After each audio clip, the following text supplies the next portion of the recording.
Hi guys, I'm Celtic Fans channel, and this video, the point of it was just for me to talk about Celtic, talk about the state the club's in just now, how we're doing transfer wise, how the squad's looking, and really just talk about Celtic for a little while. This video doesn't have any real structure to it.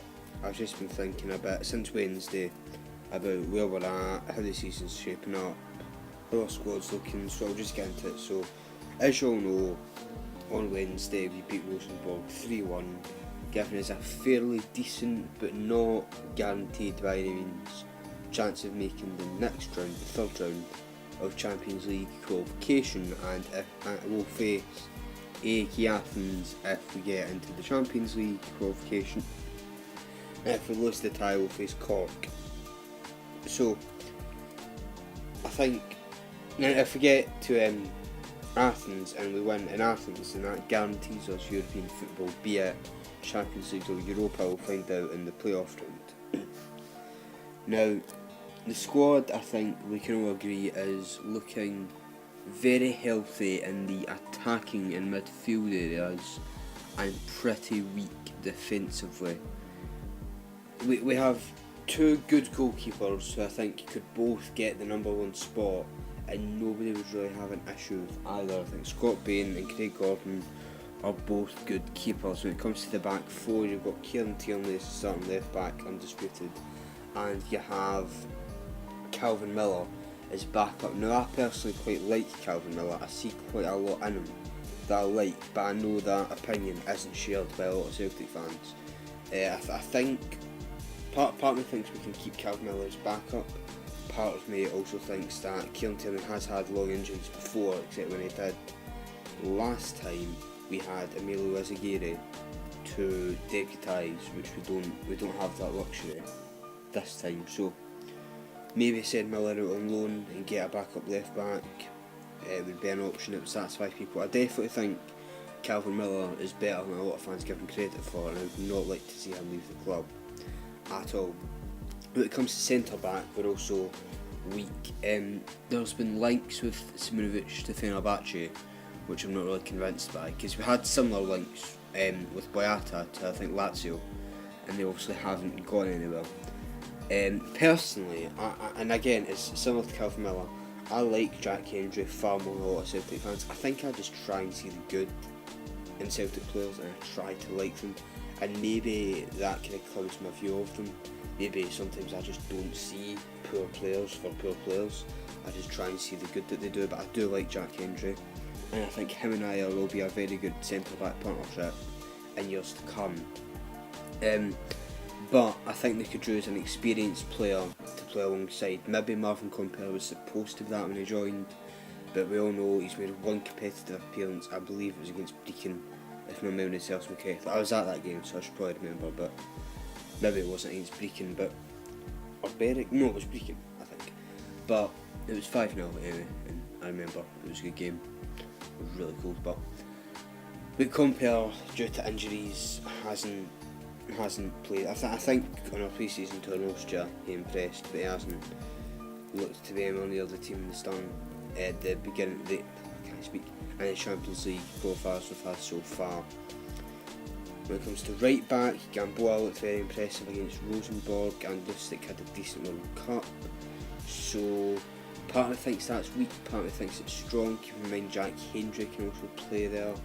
So I think at right back we're covered, but I'd give Gamboa until January. Give him a run of games, because every time he's played he's impressed me, but he's just come in and out of the team far too much to get a real consistent judgment on him. So give him until January and then assess the situation at that point. When it comes to midfield, we're particularly strong. Also, we've lost Stuart Armstrong, but we're already pretty packed in that area of the pitch anyway. We've been trying to sign John McGinn, but we've been kind of priced out of that. We can just get him in January for free anyway. It seems to be Rod Petrie, whatever, at the Hibs gym, who's blocking the move rather than anybody else at Hibs. I think Neil Lennon actually wants it to go through so he can have the money to strengthen the squad. It's a very peculiar situation. It seems to be something nobody wants, apart from one guy who's just digging his heels in and making it difficult for everybody, but it'll work for us. What I do until then, for that season, before we can get McGinn, I do think is a good signing when he arrives, or will be, if we get him. I think we should keep Scott Allen in the team, and just... Scott Allen confuses me, because he's clearly talented, he's clearly a good player, but he just doesn't get time. At Celtic, he's impressing loan moves, but I think he had a pretty poor spell at Rotherham when he was there, but especially at Hibs he's played well, so keep Scott Allen. Kundai impressed me when he played against Leon and Kilmarnock when I was at both those games, and he played well, but he fell over the ball against Kilmarnock, and I think a lot of people left remembering just that moment and thinking he was a bit poor, but having seen him at the Leon game, he was exceptional, and the rest of the Kilmarnock game he played pretty well as well, so I don't really know what to say about Kundai except just loan him out, but definitely keep him at the club. He didn't do very well at Oldham last season, but you know, maybe there's a lot of factors, and he's very young, so keep Kundai about. McGregor, Brown, Chan, Rogic, I could go on, but we're very strong in the midfield area. Out wide we've got Sinclair and Morgan and Forrest and Hayes on each side, and up front we've got Griffiths, Dembele and Edward. Whether we're going to play one or two up front, I don't know. If we're just going to play one up front, I think those three will be fine. If not, I'd maybe bring in a lone striker as a third option, similar to what we did with Edward. I'm trying to remember, who did we have as a third option before him? It was Griffiths, Dembele. It was just Griffiths and Dembele in Rodgers' first season. We might have had something, my mind's going a complete blank. But so that's to say the squad is quite good. What I think we need is another wide area to fill the void of Roberts, an experienced centre back and maybe a backup left back. Apart from that though, the squad's in pretty good shape to compete in both a domestic and European front. Yeah. As for transfers, I'm not too concerned about or as for transfer activity so far, I'm not too concerned about the lack of it. I'd like there to be more, but we signed Edward in a penalty deal and that's great, but considering the Van Dijk money and Armstrong money, that really isn't, we haven't really spent. We have spent, we've broken our record transfer fee, but the net spend isn't there. So, and then obviously Armstrong leaving and Roberts leaving and Musonda leaving, all of those would have filled money in the wage bill as well.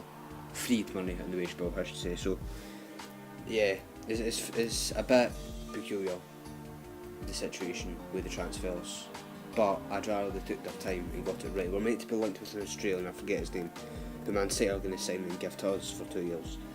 That doesn't sound good to me. I don't really want us developing our club's talent unless they're a genuinely exceptional talent. I don't know enough about this kid, but you know, I don't think City would let him buy at the end anyway. I know we had Roberts and Musonda, but they were exceptional talents. Obviously Roberts was better than Musonda, but Harry Wilson as well, he almost became a Celtic player, but Liverpool wanted to either to force us to pay him by giving us a fine if we didn't, and we just didn't want to be bound by that, so we didn't sign Harry Wilson. So that's really all I have to say. There wasn't really any point to this video. My channel's pretty dead at this point. Nobody really cares. I'm not even sure how much I care anymore, but I just wanted to have a wee ramble. Yeah. See you next time. Be that in a week or a month. Probably multiple months.